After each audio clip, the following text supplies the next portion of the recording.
De volta com os pingos nos is, o governo federal realizou nesta quinta-feira uma solenidade de posse e despedida de ministros de Estado no Palácio do Planalto. Ao todo, 9 nomes do primeiro escalão deixaram o governo para disputar as eleições de outubro. As candidaturas foram incentivadas pelo presidente Jair Bolsonaro, que busca aumentar o número de apoiadores no Congresso Nacional e em governos do Estado na reeleição. Entre as mudanças estão a saída de Tarcísio Gomes de Freitas, que disputará o governo de São Paulo, Tereza Cristina, que tentará o Senado pelo Mato Grosso do Sul, Damares Alves, que ainda não definiu para qual se lançará, e outros nomes como Onyx Lorenzoni, Marcos Pontes, Rogério Marinho, João Roma e Gilson Machado.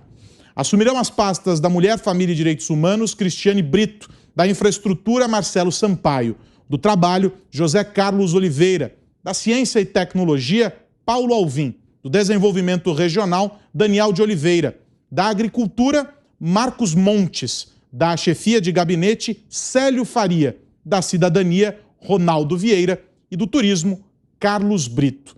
Em discurso, o presidente Jair Bolsonaro criticou ataques à imagem das Forças Armadas. Hoje são 31 de março. O que aconteceu nesse dia? Nada.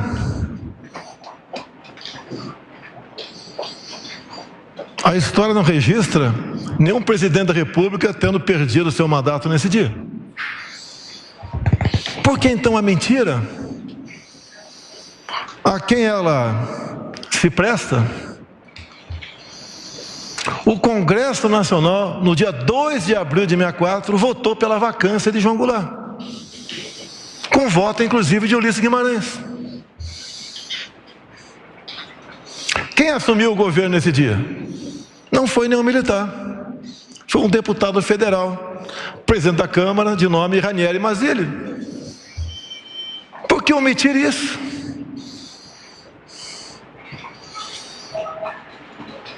O que aconteceu no dia 11 de abril de 64?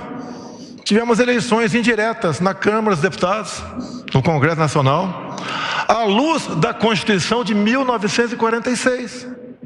E ali, com voto também de Ulisses Guimarães, o Congresso, com quase 100% dos presentes, elegeu o Marechal Castelo Branco como presidente da República, à luz da Constituição de 46. E ele só tomou posse no dia 15 de abril de 64. E prosseguiu a história. Citando Daniel Silveira, que estava presente, o chefe do Executivo também lembrou da liberdade do povo. Todos aqui tinham direito, deputado Daniel Silveira, de ir e vir, de sair do Brasil, de trabalhar, de constituir família, de estudar, como muitos aqui estudaram naquela época. O que aconteceu, imprensa brasileira? No dia 7 de outubro de 1984, houve um editorial na capa do jornal Globo, assinado pelo jornalista Roberto Marinho, Julgamento da Revolução. E ele expôs ali toda a verdade. E a história seguiu.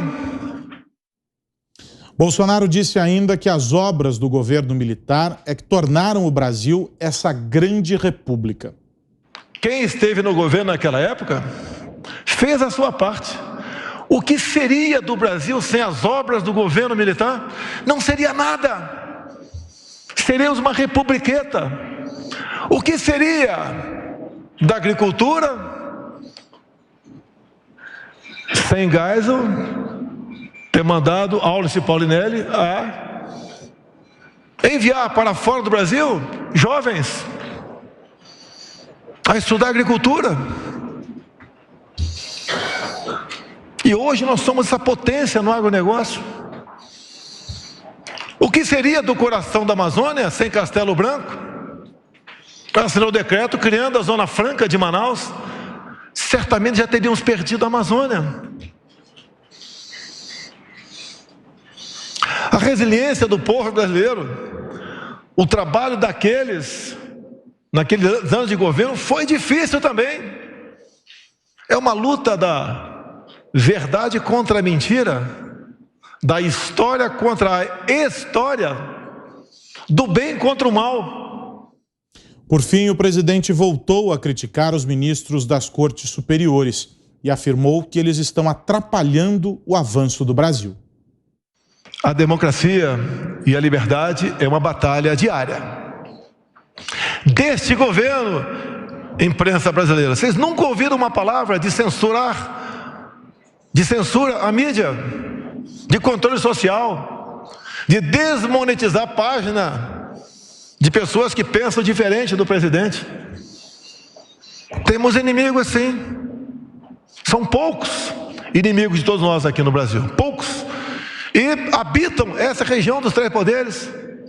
Esses poucos podem muito, mas não podem tudo.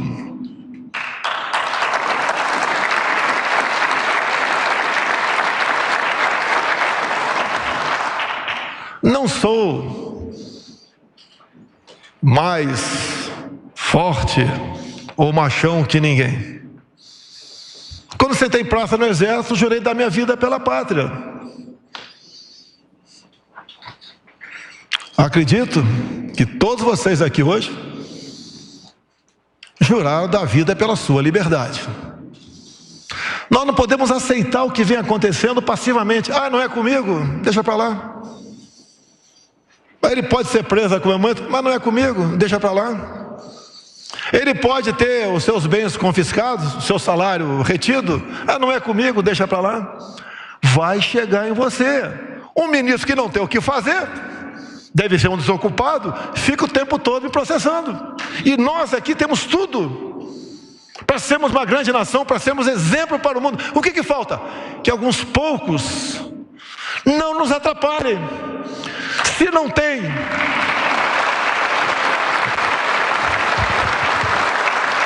tem ideias, cala a boca, bota a tua toga e fica aí, sem encher o saco dos outros.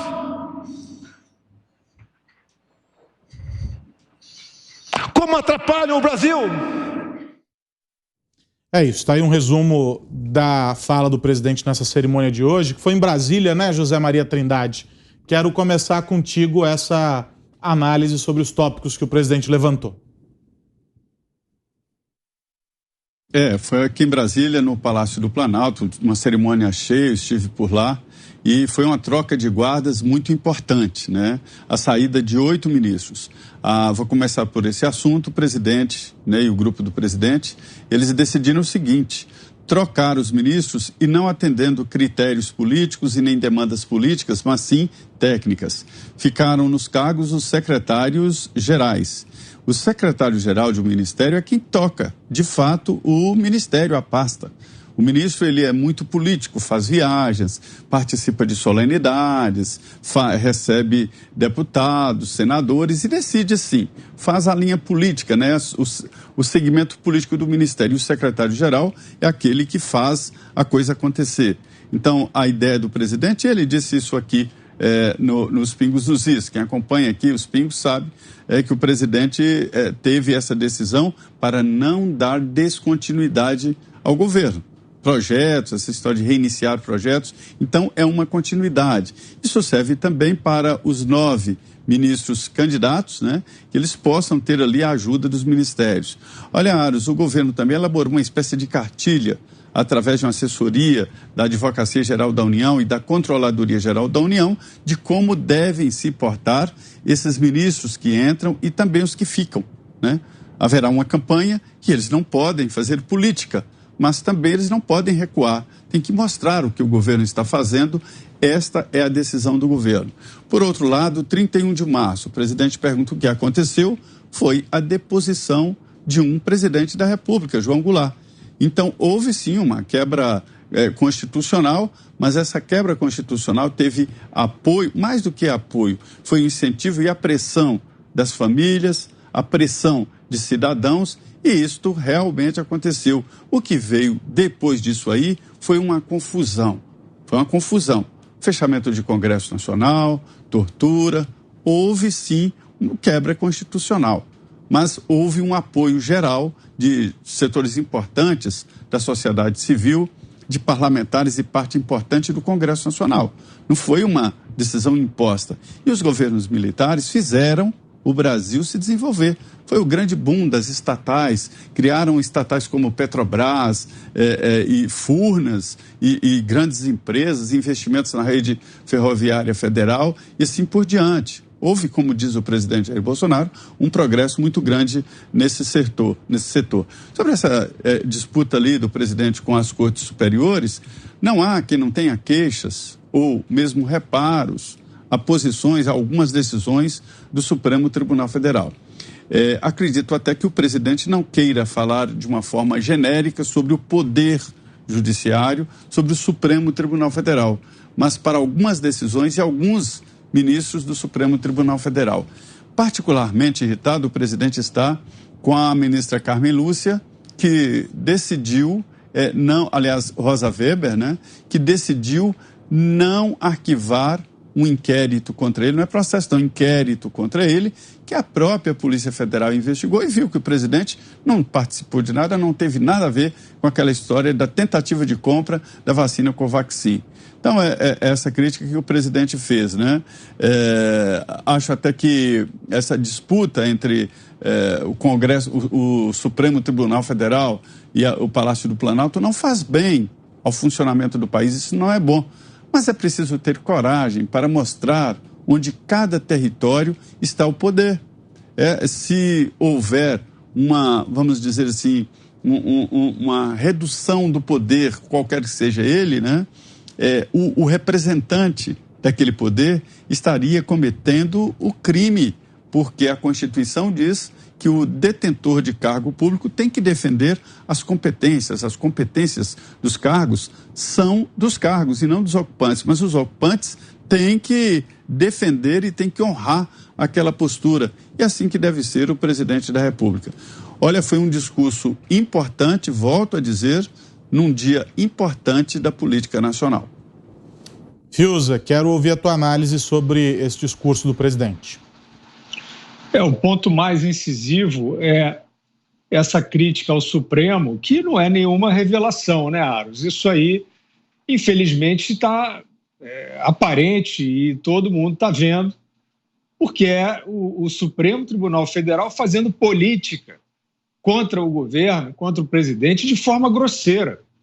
E a gente não tem nenhuma vontade de falar disso e de fazer esse juízo aqui. Como disse o Zé, nós desejamos o equilíbrio. Isso atrapalha a vida do país, mas não tem como não reconhecer. Você olha, por exemplo, falando da ministra Carmen Lúcia, ela recebe, personalidades no seu gabinete que fazem política abertamente contra o presidente da República. Quer dizer, esse tipo de ação, e ela já fez, palestras, né? É um desgoverno, etc. Isso é uma maneira muito grosseira, ostensiva, de fazer política, de alguém que tem uma posição de magistrado, que deveria ter economia nos seus atos e nas suas palavras, que não sejam nos processos, né? E isso, infelizmente, Aros, é generalizado na corte. Nós vimos, citado também pelo Zé, essa decisão da ministra Rosa Weber, que é pura política. Você tem, então, as diligências não encontrando, né, a materialização necessária para você prosseguir com a investigação, e ela prorroga o inquérito, indo na direção daquela política feita pela CPI. Isso, senhoras e senhores, é muito claro para a população. Isso não é uma visão de análise sofisticada da política. Isso todos estão vendo acontecer, só que é feito de maneira praticamente geral pelos membros da máxima corte. Então, seguindo a escalação, Luiz Edson Fachin, ele espera a presença do presidente da República na Rússia para fazer um pronunciamento que parecia um comício sobre perigos de hackers da Rússia invadindo o sistema eleitoral brasileiro. Aquilo é evidentemente, uma construção alegórica para atingir o presidente, e volto a dizer de novo, grosseira, caricata. E por aí vai. O ministro Alexandre de Moraes, fora a maneira absurda e excêntrica como conduz esses inquéritos, sempre em direção contrária ao presidente e ao governo, faz também discursos, comícios sobre o gabinete do ódio e outras construções alegóricas. O ministro Luiz Roberto Barroso, mesma coisa. É uma palestra atrás da outra, uma live atrás da outra, sempre tentando implicar o presidente numa teoria de fascismo, de ditadura, etc. e tal. Isso é política. E a gente tem para completar, fora diversos outros problemas, Gilmar Mendes chorando diante do advogado do Lula, que é o opositor, né, eleitoralmente, que foi reabilitado, descondenado pelo STF. Tudo que eu estou falando está dando para ver, né? É uma ação como se fosse uma ação partidária, sempre contra o presidente da República e contra o seu governo. E para coroar aí essa feira de demagogia vinda do STF, nós temos o Tribunal Superior Eleitoral agindo de uma maneira colegial, praticamente, em adesões, curtições, enfim, e engajamentos com campanhas que embutem a ideia do fora Bolsonaro, vote contra Bolsonaro, etc. Isso tudo, Aros, é muito perigoso. Isso tudo é um fator de instabilidade gigantesco para o país. Uma parte do país parece estar querendo se acostumar com esse estado de coisas. O Supremo está aproveitando, né, que a parte da imprensa que virou consórcio sanciona isso, né, apoia isso. As manchetes são sempre favoráveis a essas alegorias trazidas pelo STF e eles estão acreditando, então, que podem fazer isso e mais no ano de eleição. Eu acho que, evidentemente, o presidente está vocalizando o inconformismo com isso, com esse estado de coisas que, volto a dizer, é grosseiro, o Supremo fazendo política e a população esclarecida, a população toda percebe isso acontecendo diante dela. Augusto, quero ouvi-lo também sobre esse assunto. Bom, se o Brasil fosse um país normal, o que houve em 1964, faz 58 anos já, estaria entregue aos historiadores. Mas, porque a chamada esquerda, né, vive fazendo com que o passado não passe, ele vem à tona a todo momento, comparado, não por culpa do presidente Bolsonaro, a um Brasil que é completamente diferente daquele. Ali se discutia o predomínio dos militares. Agora nós estamos vivendo um momento em que há uma evidente ditadura do judiciário. É claro que, por não ser uma força armada, ela se dá por outros meios, né? A hegemonia. Mas o fato é que nós temos o Supremo interferindo em tudo e criando, por exemplo, a figura do preso político, que é o Roberto Jefferson, a figura do exilado, que é o Alan dos Santos, e a figura do deputado com tornozeleira eletrônica, que é o Daniel Silveira. Isso é um completo absurdo, né? É uma ferida do Estado Democrático de Direito que deveria ser imediatamente removida, né? O presidente da República é o único entre os chefes dos três poderes que respeita a Constituição. A Constituição é agredida diariamente pelo Supremo Tribunal Federal, que hoje é uma instituição que age fora da lei, com a cumplicidade covarde do Congresso. O Senado está acoelhado desde sempre.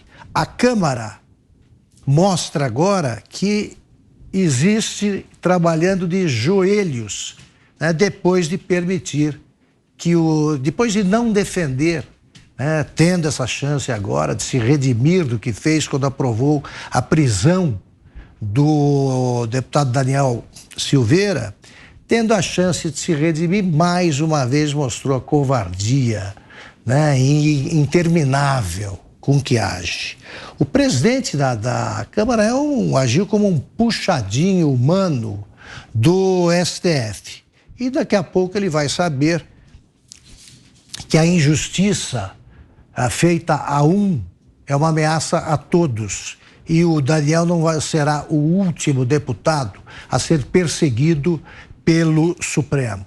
Eu queria lembrar também que, quando vier a eleição, no momento da eleição, o Tribunal Superior Eleitoral estará sendo presidido pelo Alexandre de Moraes. O que é preciso fazer agora é reagir.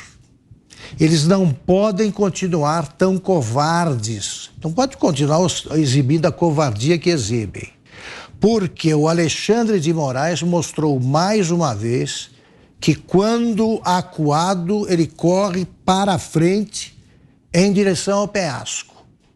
E a Constituição não pode ser desrespeitada pelo tribunal, pela instituição encarregada de guardá-la, de defendê-la.